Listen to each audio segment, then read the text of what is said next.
Bonsoir tout le monde. Good evening, Bonsoir. everybody. Welcome to another episode of Sélection Nationale Live, where we are here discussing everything regarding the Haitian national team. So we find that Haiti has advanced to the semifinal round, and we will be facing USA at 1 p.m. on Friday. So we're looking forward to that. But before we talk about the game and the up-and-coming game, we must go over the results that happened with us against Mexico. So stay tuned, and we'll see you right after this.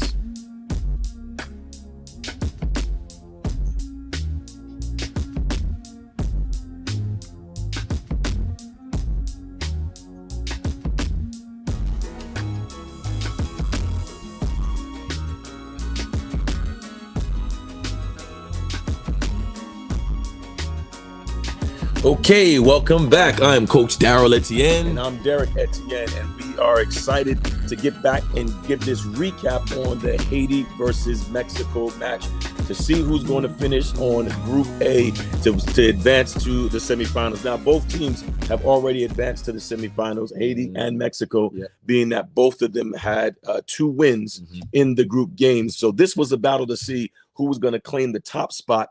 And then we figure out how we're gonna fare in the semifinals, whether it's against Canada or whether it was against USA. Unfortunately, Haiti has fallen short, and so we will be facing against USA for that particular match. But we want to talk to you about what happened with the Mexico game, and some good things, some stuff that we can learn from, some things that we can take and use it. Hopefully, we can utilize it that will help us as we go into this match against Haiti, the match against USA. But the main thing for us is we have to really look internally and see what we can do to be better as a team. We have to make some adjustments. Now, this was an important match, but I'm not sure what was Coach Auger's game plan. Right. Was his game plan to go in to win this game, to be the top spot, so that we can be on top of the table and now play the second place of the other division?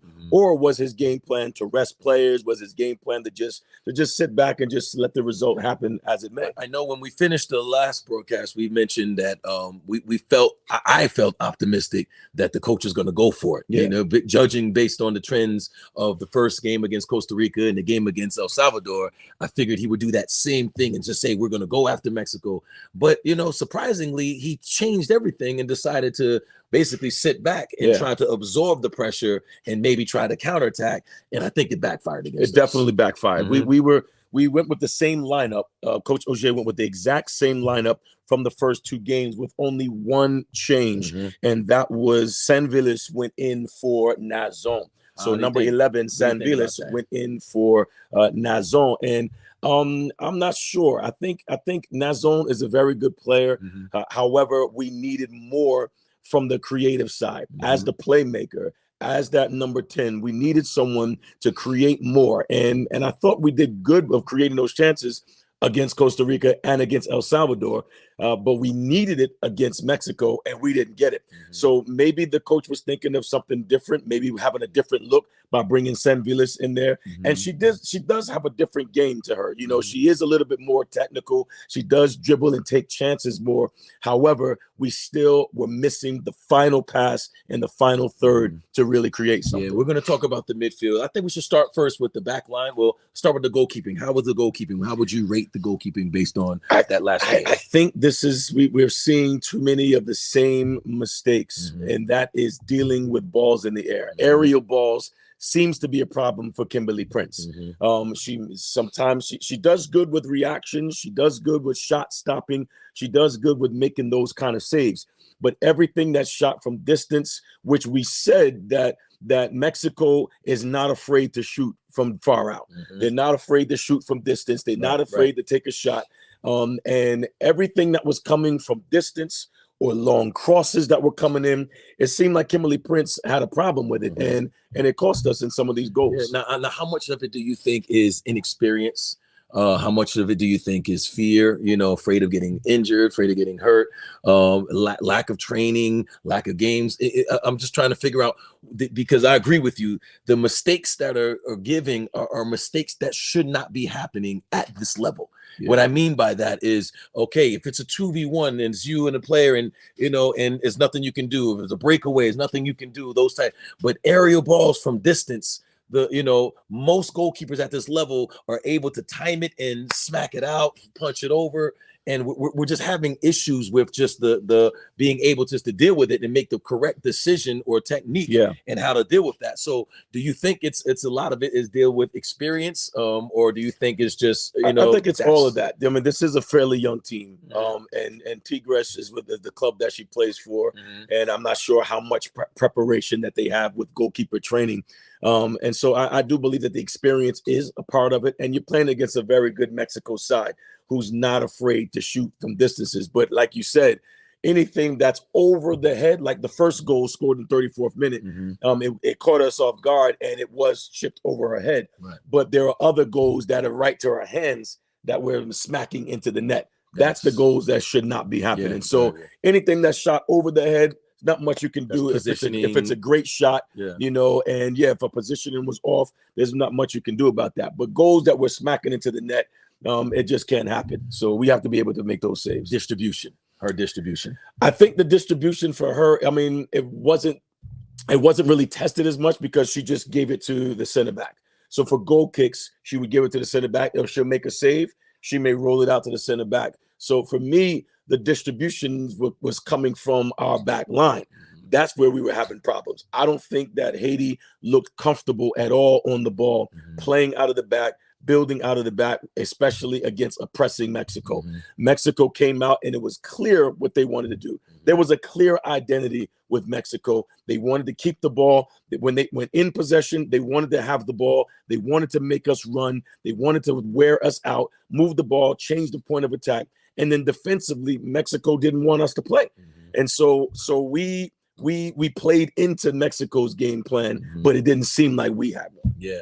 For me, when I watched the game, I noticed that, most of our back line was just not comfortable, as you stated. It seemed like we would get the ball wide and then send it long in the hope that Etienne can work a miracle. Yeah. And if that's our game plan, we're going to struggle against US. We have to have, we have to look within our personnel, look and see how can we manage and get the best out of what we have. Yeah. Even if another team we're playing is a little bit more superior, or they're stronger with their attacking or their midfield, we have to look within ourselves and see how can we get the best out of it. And I don't know if that's happening. I'm just seeing ball here and thump long, and we're praying and hoping that something happens. And, and then if we do that for 30, 40 minutes and it's not working, then we need to change it. And I don't see that taking place. And see, I think that the issue is that it worked against Costa Rica and it worked against El Salvador. That we saw that Logenia Etienne, and we'll get to the attack in a minute, but she almost single-handedly beat El Salvador. Right. So it worked by getting the ball to our best player, and she's going to make something happen.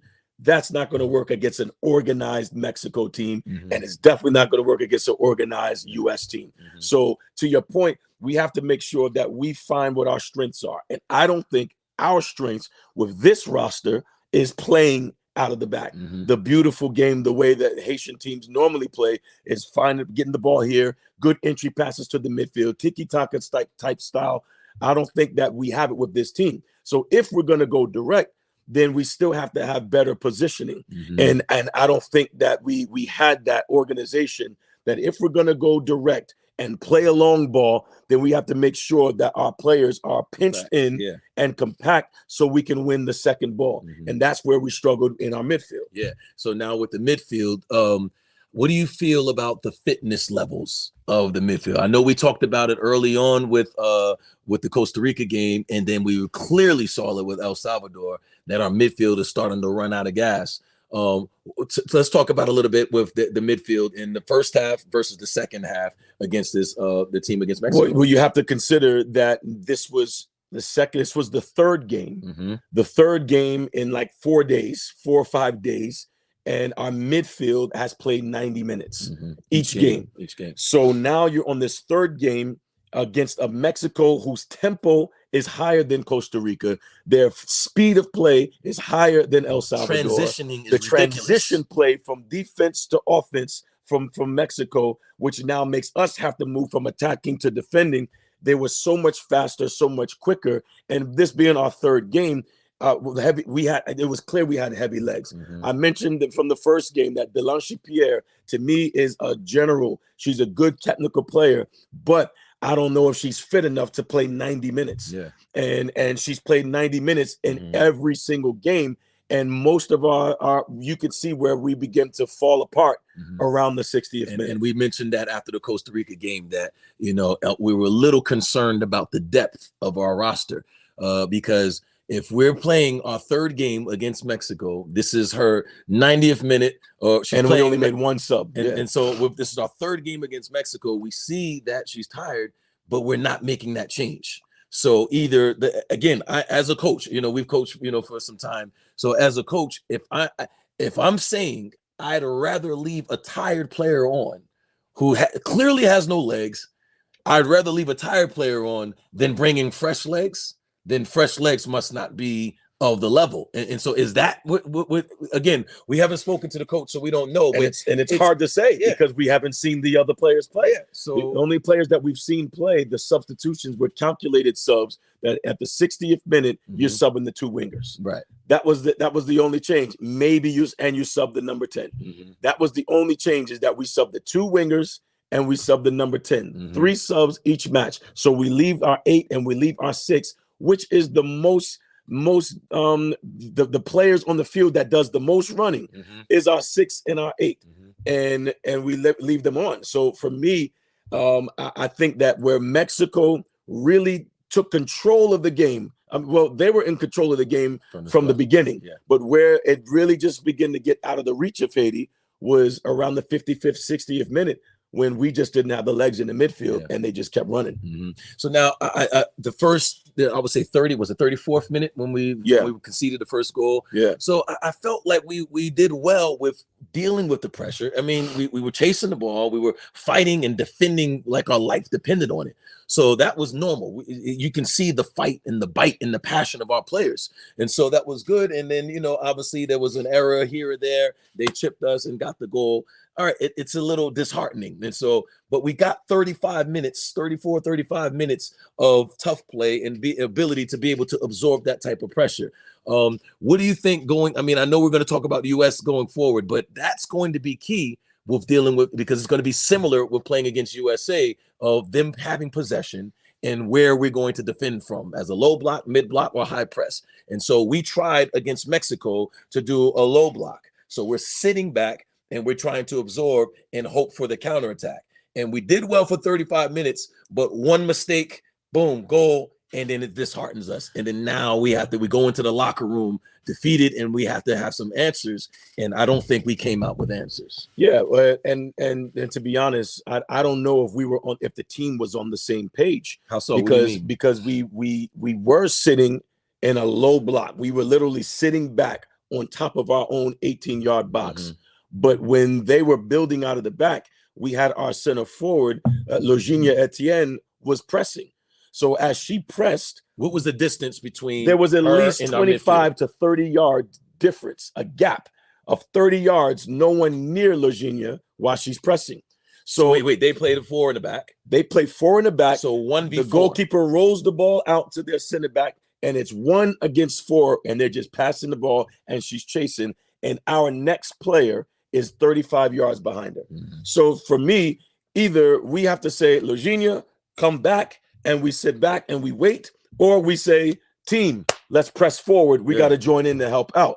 And we never made that adjustment. You can see where Logenia was frustrated because she's pressing it and she's saying, come on, come on. So again, it's not clear of what was Coach Auger's game plan. Was it to let her press and see what could happen?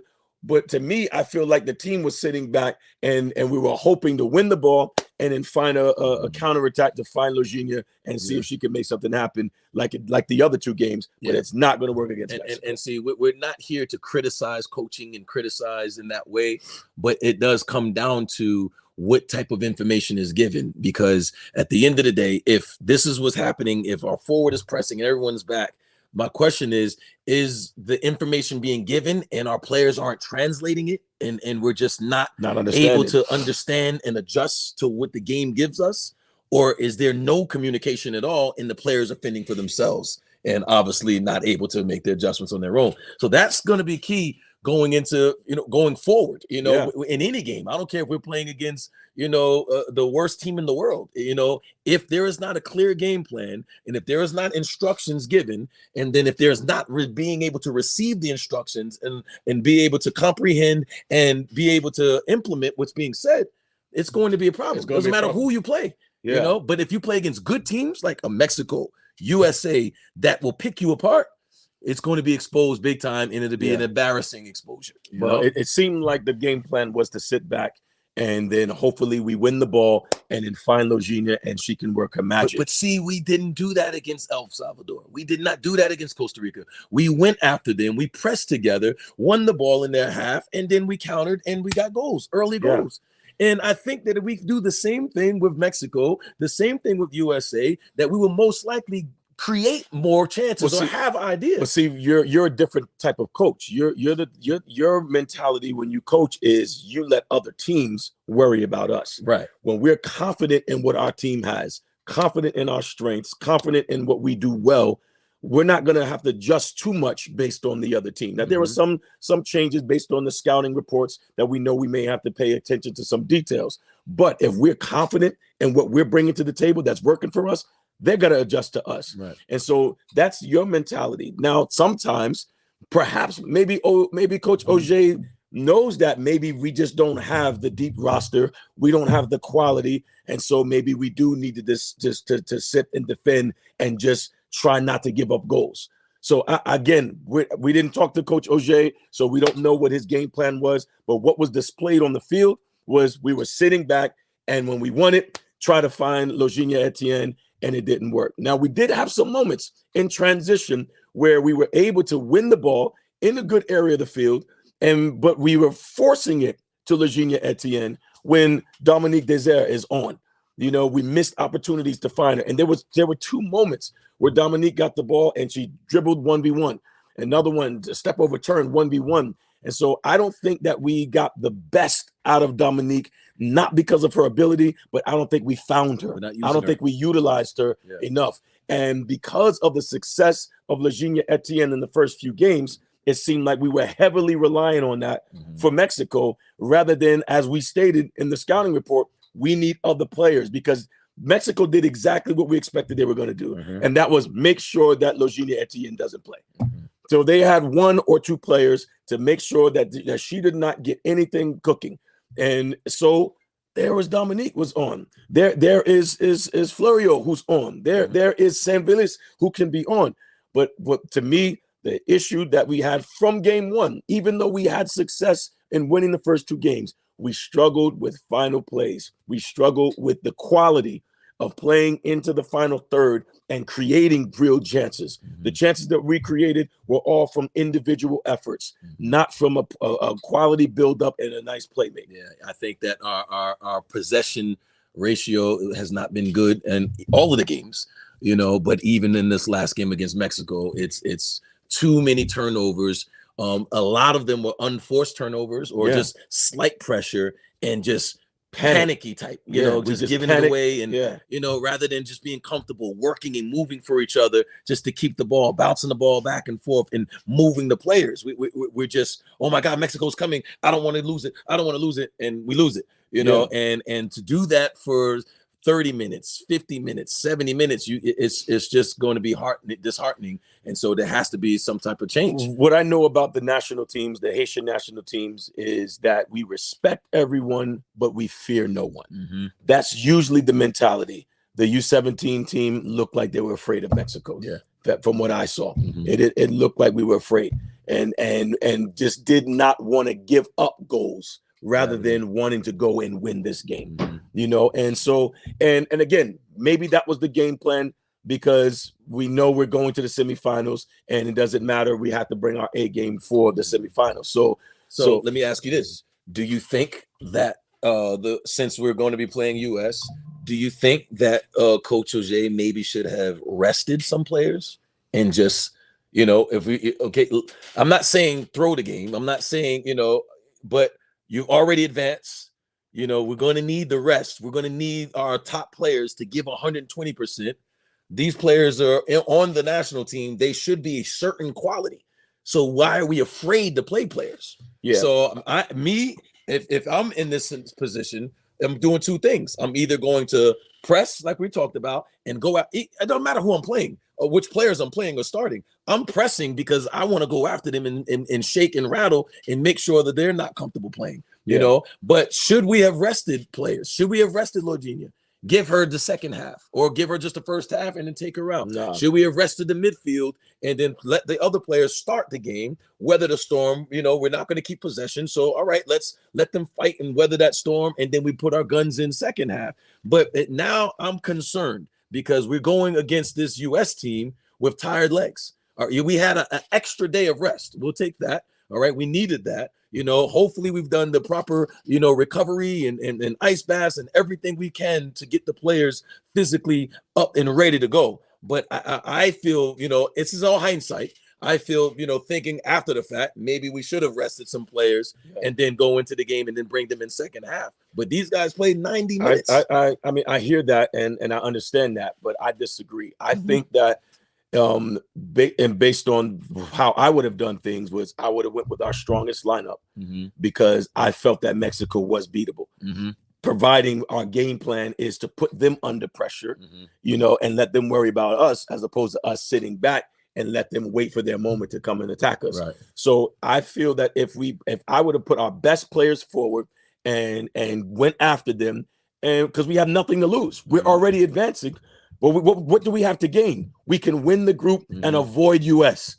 All right. We know that US is the best team in the region. So for me, this was an opportunity that we could have brought a better game by going after Mexico.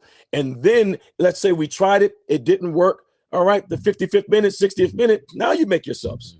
You know, now you make your subs and you sub off Lorginha, you sub off Delanchi Pierre, you sub off Nazon, you sub off your players that's been playing all those minutes. So for me, I would have went strong for the first 55 minutes. And whatever happens, and just manage those minutes. The same way at the 60th minute, you're going to keep taking off the wingers.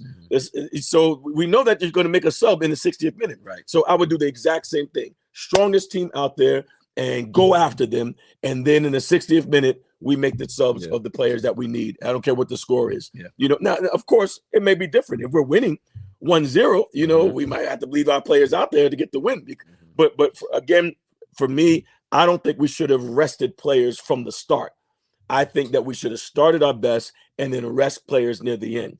So in this case, where we didn't do it, we sat back, we gave up a goal in the 34th minute, we give up another goal in the 54th minute, and then now it's 3-0. By then, it's 3-0. And if we're not going to make tactical adjustments, we didn't make any adjustments. So if we were down 1-0, we were down 2-0. And then 5 minutes later, 3-0. You down 3-0, and okay, so what are we going to do now? Are we going to try to add extra attacking players so we could try to get back in the game, or are we accepting the fact that, you know what, it's 3-0? This is a whole. Let's stop the bleeding. Let's stop. So that's when I make the subs. That's when we didn't make the subs, and we just let the game go. So yeah, there was definitely no changes made.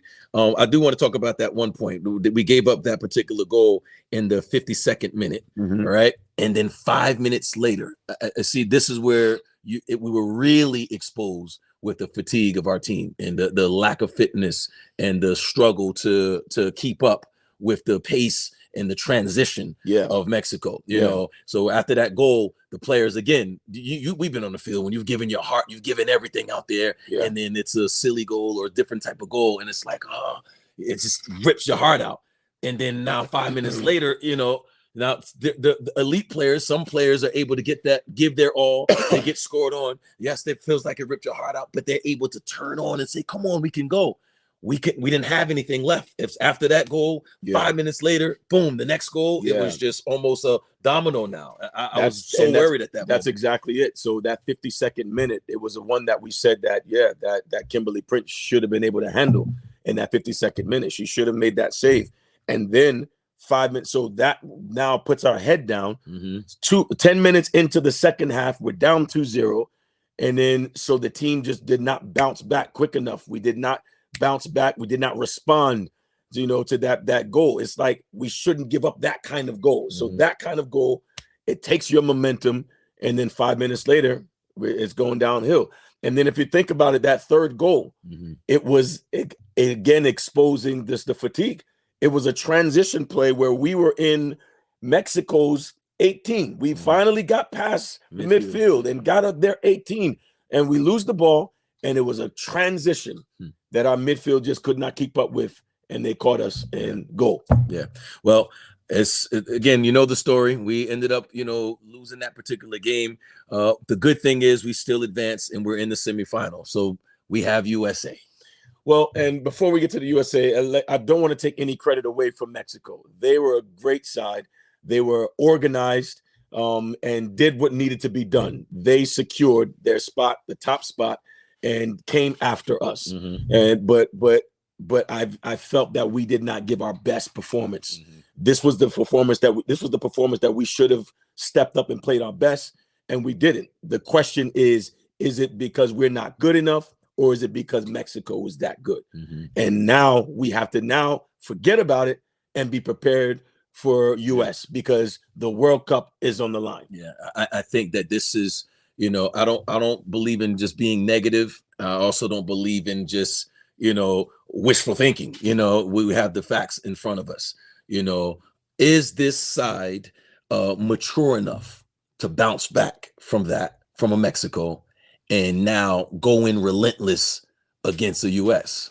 Or is this side immature and we got beat by Mexico, and USA might be stronger than Mexico? Oh my God, you know, what is the vibe like going into this game? It's gonna have to come from the manager. The coach is gonna have to get the mentality of the players right, and that's what we're going to see. Is he able to get the players to just dust off what happened against Mexico? It's over, and now forget about it, and let's watch the film and correct what needs to be corrected against US. Yeah. So the coach is going to have to do that. Does the coach have the mentality, you know, to now forget about it? Because to my understanding, there was a lot of criticism that Coach Ojai is receiving now. So a lot of criticism on how he handled this particular game. Perhaps he shouldn't have replaced Nazon. Maybe he should have replaced it. So there's, of course, anytime we lose games, everybody's got criticism as to what happened. Everybody is a coach. Everybody is an analyst after we lose the game. So, but to their point, he's under a lot of criticism. Can he forget about the criticism? Can he silence all the noise and get his group together to be focused on USA? That's what remains to be seen. That's what we need to see on tomorrow at 1 o'clock against USA, is do we have the mentality to now bounce back and fight for a World Cup spot? Yeah. So for me, if we start with the back line for USA is going to be strong all over. Their front forward, she has 6 goals. Kennedy has 6 goals, just as our Etienne has 6 goals. So, you know, the fight in the race for the Golden Boot, you know, but there's potentially 2 more games for both teams. Yeah, there's 2 more games regardless, because if whoever loses plays in the 3rd place match. So there's 2 more games, but the most important game is tomorrow. This is for the World Cup. So for me, I'm looking at our goalkeeping. Number 1, do we go with the same goalkeeper?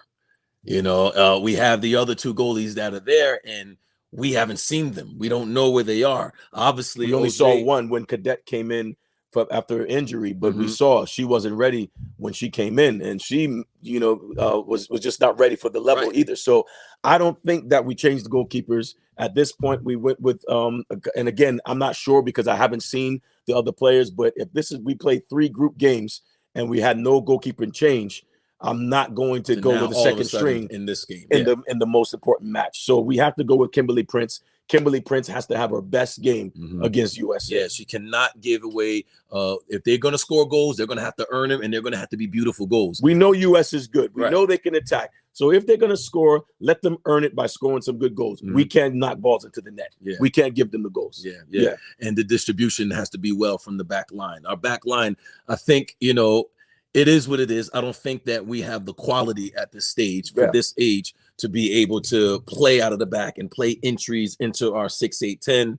You know, so we may have to go a little direct just to go forward, which is fine. But then we still have to be positioned properly. That's the key. If we're going to go direct, That's if we're going to go long, our 3 midfielders have to be pinched in, have to be compact, but able to win and fight for that second ball. Right. And from there, what can we make happen? This is the only, and for me, being realistic, USA is the favorite to win this game. Mm-hmm. USA is the favorite to win this game. But we've seen Haiti take down big dogs before. Yeah. But the only way this can realistically happen is we have to fight for every single first and second ball. If we allow if we sit back and just play long balls and allow USA to win the first ball, win the second ball in our half, they're too good. They're better than Mexico to be able to, they're going to pick us apart. So where we have to have success, where we're going to have success, is if we are willing to fight for those second balls. That when we play the ball long, let's squeeze the team up and win the second ball, then we can release our attacking players in their half. Yeah. So, but if we're sitting all the way back on our 18 and just going to play a long ball that's not going to go past our midfield, we're going to be in for a long game. Yeah. So we need to push up a little bit. And when we play a long ball, it's going to be in their half. So if Logenia Etienne, if Furio, if Dominique Desar, if they get the ball, we're already in their half of the field. And if they don't get the ball, we're away from our goal. And think about the visual of it. Imagine the long balls coming from here. Here are your 2 center backs. All right. The long ball, if we're able to send that long ball to US's center backs, all right, they're smart enough. They're not going to try to bring the ball down and play. Yeah, they're going to try to head it out. Head the ball at the highest point. So we have to be able to receive as the ball is coming here. We have to be able to be here to receive that. To get the next ball, fight for this ball, and then we're in their half, giving goals, slide through, dribble through, get a foul, get a penalty. But if we just sit back and send the long ball, these players are good enough to bring the ball down and play. Yeah. You know, so that it's going to be key. The coach has to make sure that we go after and that's what we did not do against Mexico. Nope. That's why Mexico had so much success against us, is because we were sitting back so far and no one was close enough to win the second ball. And we just cleared everything. We just kicked it out for a prayer, and they just kept coming right back at us. But US is going to be too good for us to do that. We have to make sure we're fighting for those second balls. If we can win those second balls in the midfield and beyond, I think that Logenia Etienne, Dominique Desar is good enough. Desar is good enough that we can create something and hopefully we can steal a goal. You know, but it's going to take us to fight and to battle.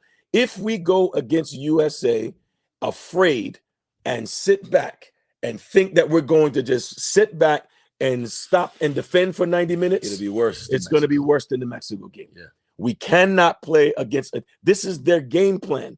They train on how to break teams down who sit in their box. So we have to make them uncomfortable. I've noticed their left back, I think she's number 14, her left back is not comfortable on the ball.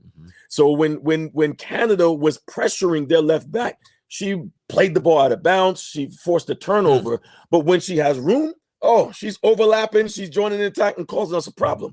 So I think we just have to take our moments. What would you do if you were the coach? You're playing against Mexico.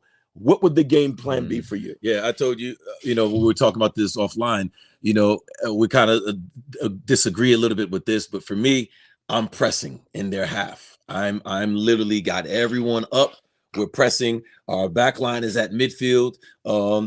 Prince, she's up in between the midfield circle and our 18-yard box. She's up high. So if they're going to score, they're going to have to score from their 6-yard line and send the long ball over. But we're pressing high, and I'm compacting it and making sure that there is no room to play, that they're going to have to be perfect in order to get through us. That's how I would press them. I would press them in an angle, as you just mentioned. I would have Logenia gear everything towards their left back and say, you are going to be the playmaker today.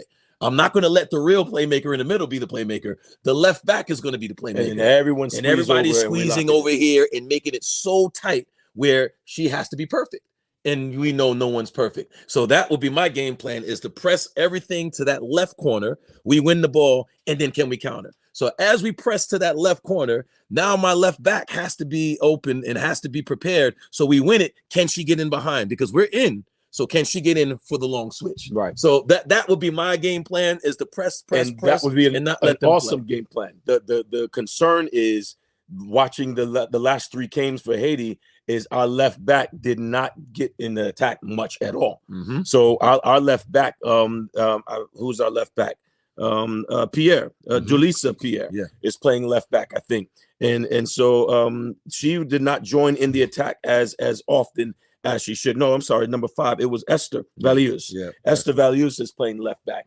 I didn't see her get past overlap Dominique Desert. No crosses. Not once. No crosses from her, not joining the attack. So we're not going to have that. So so your game plan would work if we had those players that were able to have to adjust to that. I don't think we have the players that has the stamina to be able to high press early. I think we need to play a mid block. So we're right around our midfield area, and soon as they get around the circle, then we can press. And in that way, if they pass through us, we still have some room behind. But I wouldn't go too far up, because US is good enough that they can play out of us, and we're not mobile enough in the midfield. Their speed of play, they can change the point of attack, play it here, and go out the other side, and we're in trouble. So I would play a mid block so that we can just be, and make them try to play a little bit, make them play through us. And then when we win the ball, we're closer to goal. But I think it's a mistake if we're going to sit back in a low block on top of our box. That's going to be a mistake. So we can agree, definitely do not do what we did against Mexico and sit back. So it's either going to have to be a mid block or a high press. And for me, I like the high press. Even if our left back isn't going, it's still neutralizing the ball and not letting the midfield, their left back, play through our midfield, in the midfield play to our front line. I agree. But if we're pressing like that, if we're pressing and we're doing that, if we're perfect with the press 4 times, 5 times, the 6th time, US is good enough to get past us. And our midfield does not have the transition. But here's my optimism. I feel that if we press to that left corner and we put pressure on that left back and we allow them to try to play through us, boom, we pick up and win the ball for 90 minutes. No, I'm saying for the first 30, first 40, and possibly we win the ball there. There's the first early goal. We did it with Mexico. We did it with El Salvador.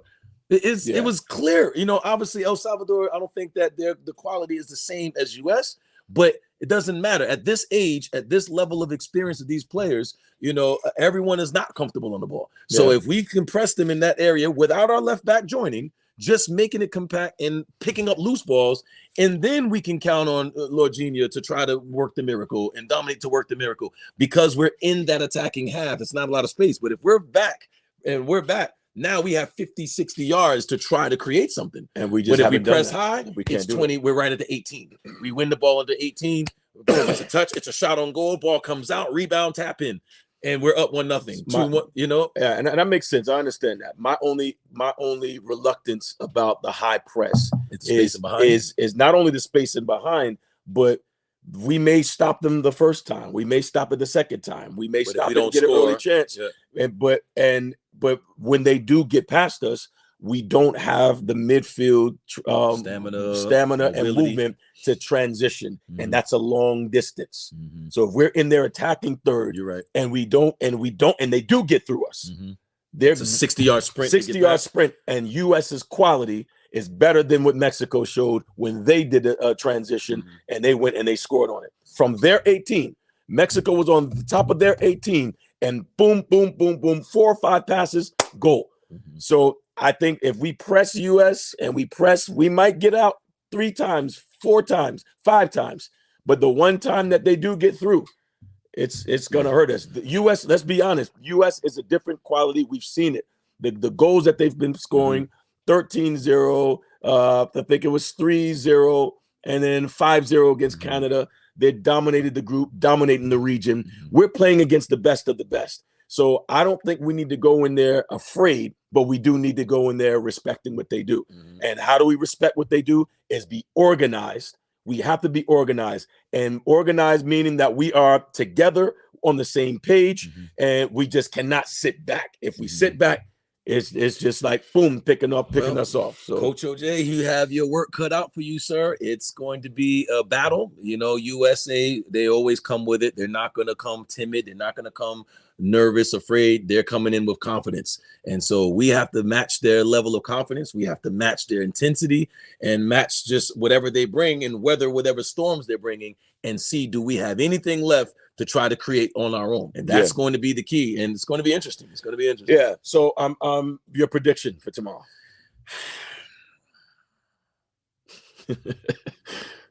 For me, it's going to be difficult. You know, I have two different mindsets, you know, and I'm trying to transition out of the coach mentality and stay as an analyst. From a coaching perspective, I'm optimistic because on any given day, anything can happen. The underdogs, you know, when you look at it that way, oh, the underdogs, we can run through them. You know, I love coaching underdogs. I love getting them to the point where, you know, to the mental side of it, that look, they already think the game is won. You know what I mean? We get an early goal, they're going to be shocked. They're going to start yelling at each other. Why are we losing to this team? You know, so for me, if I'm coaching, I'm optimistic.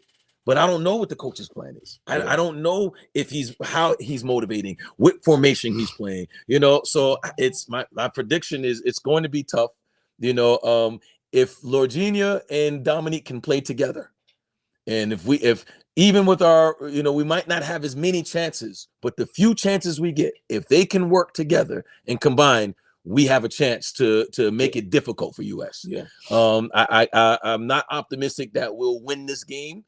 Just being honest, I think that US is strong for us. I think we're too inexperienced to handle their level that they're bringing. And at this stage, we have too many things against us. We have fatigue against us. We have our roster. The depth of our roster is not too strong because we would have saw these other players play. Yeah. So we're not seeing these other players. And on game 4, quality is not the best players that we do have are not comfortable with keeping the ball, moving the ball. So we're not going to be keeping a lot of possession. So we'll be defending the whole game. And then you and I know, as we played, you can't defend for 90 minutes and think you're going to win a game, you know? So I'm not optimistic of winning the game, but my question is, how are we going to play? Are we going to roll over and die? Yeah. Are we going to be hammered and you know, outnumbered and just hemorrhage and just bleed? Or are we going to fight and compete and make it respectable? We saw you as the women's were playing against England. We were the same way, optimistic. If we pressed them, we're in there, and we pressed them. Yeah. All right, we pressed them. We were in the game until the last in the World Cup. In the World Cup, you know, we were in the game against England, China. You know, we're there. But that was a difference. You know, that we believed that the girls are going to fight. They pressed. They did what they can do. You know, but this is a little different animal. Yeah. So that's my prediction. I know we might get emails and, oh, you don't believe in Haiti. No, it's not that at all. It's just we watched 3 games. We looked at the personnel. And we looked at US's personnel, some of the girls we've even coached. So we know what's happening, and you got to just keep it real and be honest. Yeah. That, you know, I agree with you. As a coach, I never would give up. Mm-hmm. As a coach, if I'm coaching this team, I believe that we can go in there and we can make history, that we can shock them. We might be able to sting them, you know? So if I'm coaching, of course, I'm optimistic. I think we can go 1-0, but I'm not coaching. You know, as an analyst and got all the information and watching from the outside, it doesn't look like Haiti is prepared for this particular final, this semifinal. It doesn't seem like we're going to have it what it takes. So now we're going to have to see, does Coach OJ, does he motivate these girls to get them to the point that and hope that maybe we can come and sneak one from USA, and it's going to be an interesting match to see.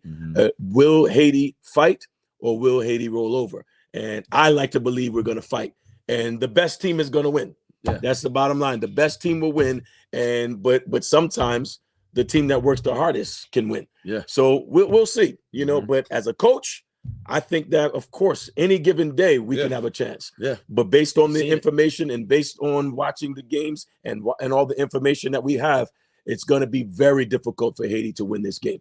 But we still believe. We still believe that anything can happen. So we're hoping that on tomorrow, 1:00 Eastern time, Haiti versus USA in the semifinal. This match is for a World Cup ticket. So if whoever wins this game goes to the World Cup, and they go to the CONCACAF championship final. Yeah. And so we're going to see what happens. Let's do it. All right. So, and we will be back for the recap of the Haiti versus USA semifinal match for the final ticket to the World Cup. But we have some exciting episodes that are coming up. Yeah, we have the Haiti U20 national team. They've already started, I think, this weekend. They're going into camp and they're preparing for the games for the World Cup qualifiers. They're getting ready. And we also have the Haitian women's senior team that is preparing for the first ever Women's Gold Cup. And so some exciting things for Haitian football, and we want you to tune in. But we need you to subscribe to our channel, Selection National Live, here on YouTube.